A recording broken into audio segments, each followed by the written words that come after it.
Because until you shift and got that environment, you will never level up. Ooh, that's right. You will Right. never go to the next level because your environment has constricted you. Mm-hmm.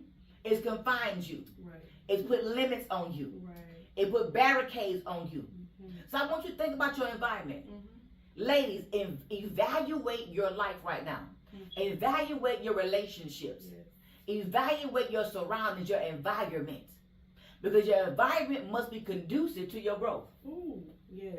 In order for you to level up, Hmm. you must be in an environment that's conducive for you to level up. You must get beyond the barriers and the limitations. Mm-hmm. So first of all, not only your environment, what is your mindset? Okay. Toya, let's talk about that. Okay. How important is mindset Oh, wow. Come on. and being able to shift the mind in order to level up? Let me tell you something. When I became closer and I began to reach out and search and seek the hand of God, right? I realized one important thing. Outside of your heart, your mind is your most important thing that is on you, right?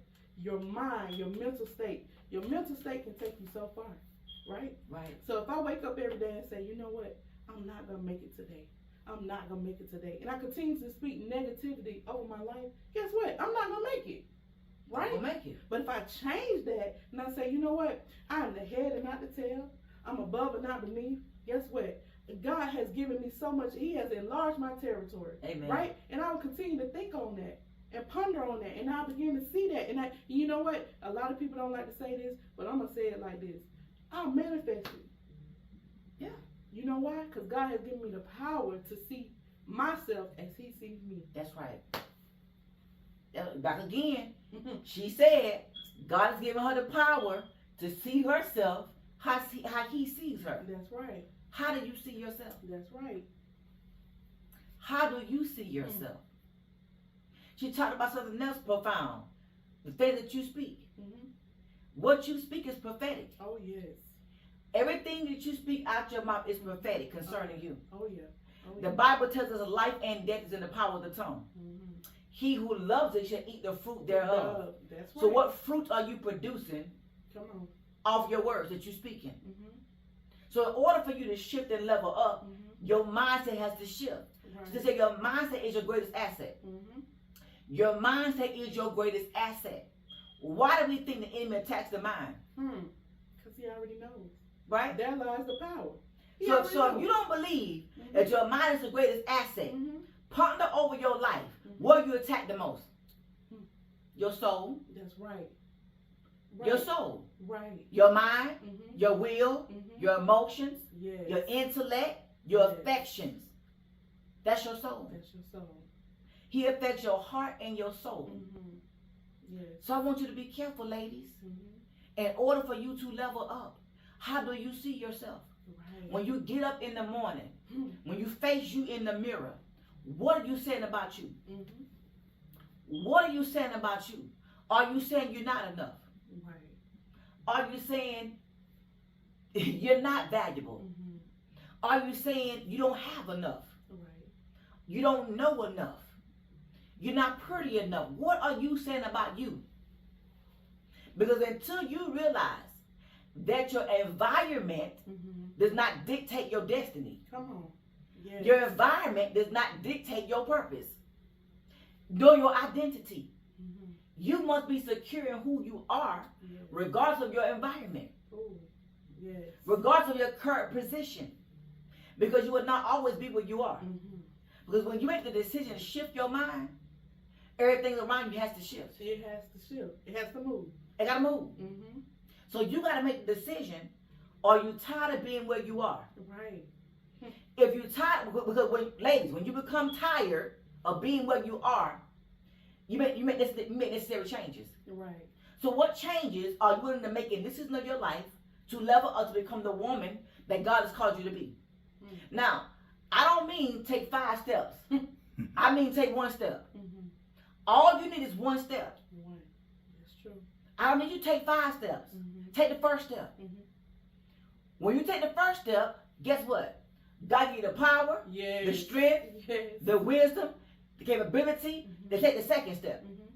But before God can give you instructions for the second step, You got to be trustworthy with the first step. Right. He wants to see if you're trustworthy. He wants to see you. He wants to see you trustworthy. So let's move into self-worth. Okay. So let's help these women understand the value of self-worth and the importance of knowing who you are. Okay. Right. And I want you to tell them, give them advice for those who may be struggling, right, with their self-worth and self-doubt. Okay. So when I like to put myself in these terms, in these scenarios, right? So self-worth, when I think of that, right, I think of wholeness, right? Because the word says he honors those that honors him, right? So if we're honoring him, we got to also honor ourselves, because it says, in the word that the spirit is within us. That's right. Right? So if I got his spirit within me, why not call myself worthy? Right? That's right. I'm above everything. Right? There's no low place when it comes to me. There's no low place when it comes to you or you and those that are tuning in. There's no low place. No. He says, guess what? He will cause our enemies. Okay? To be our footstool. To be our footstool. So if he will cause our enemies to be our footstool, number one, that let us know that there will be trials and tribulations, right?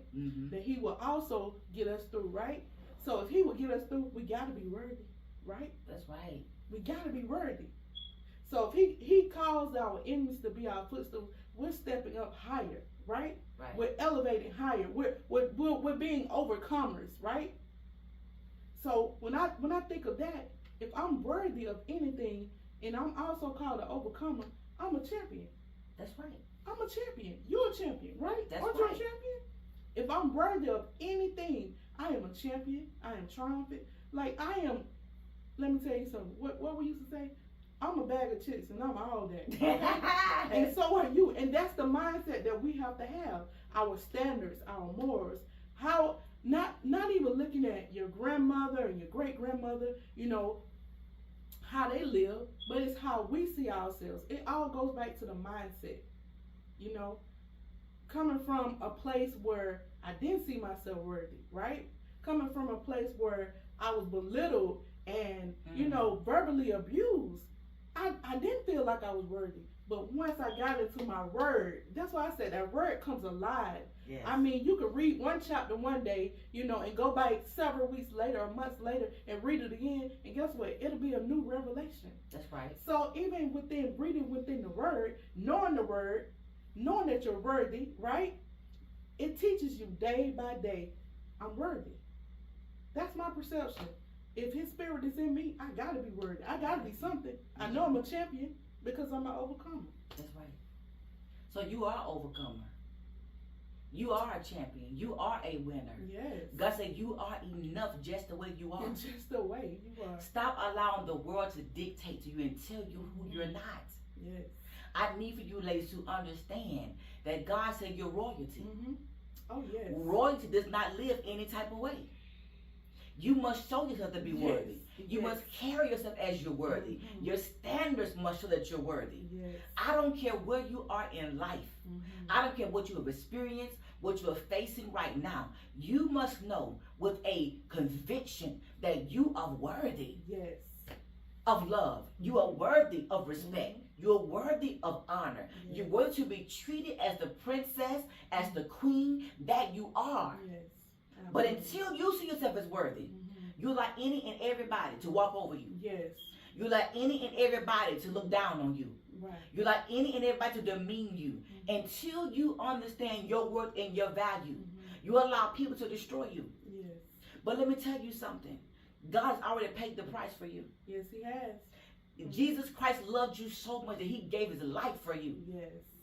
If he did that, how much more should you love you? If he loved you enough to give, God loves you enough to give his only son to die on the cross for you, how much more should you love yourself? Yes. And I know it's hard when you've been abused. I know it's hard when you've been violated. Yes. And I know it's hard when you have ups and downs in life. But this is the season that you have to have the strength. You have to gain the knowledge. Yes. You have to get the wisdom and the insight. And allow God to download Allow God to speak to you. Allow God to build you. Get around confident women. Get in the room with those that are bold and confident. Where you can see what confidence looks like. Where you can see what boldness looks like. Because until when you can see what worthiness looks like, right? Because when you begin to see somebody else walk in their worth, it challenges you. And you say, oh, I can do that. Absolutely. I can do that. Absolutely. I know I'm worthy. And when you determine that you're worthy, you no longer allow anybody else to tell you that you're not. Yes, I love that. I love that. And you also said one other thing, allowing people to walk on you like a doormat. I ain't nobody doormat, okay? What he said, I am, like I said before, I am God's chosen one, right? I'm the apple of his eye. And that's how you should apply it for yourself as well. Yeah. And not only that, just like how you were just saying, the mindset, how do you see yourself? Not only that, when you get around other people, right? Your circle. We always talk about the circle, but what about the square? Huh? What about the triangle? Some of us don't even have that. We just have what? Ourselves in the word. But not only that, like you said, when you get in that room and you see other people and it challenges you, you're being pushed. Because being honest, it's okay to look at another woman and say, wow, she doing this, she doing that. We don't know the struggle behind how she got to where she's at. But guess what? We can see everything that God has manifested in her life, right? That's right. And we can imitate those things, but like you said before, we can never compare ourselves, right? Because her light is not the same as my light, right? That's right. And how I got my light, she may not have gotten her light that way. So we can't compare, but we can always, guess what? We can always push one another to go to that point that we see that God wants to bring out and pull out, right? That's what you call true friends. But you know what? I'm not going to get into that. We're going to save that for tomorrow, for the ones that are coming, right? You'll be in for a treat. All right, Toya. So, what role does faith, right, spirituality, or a sense of purpose play in your journey of leveling up? Oh, wow. All four of those are major keys, right? You got to have faith, right?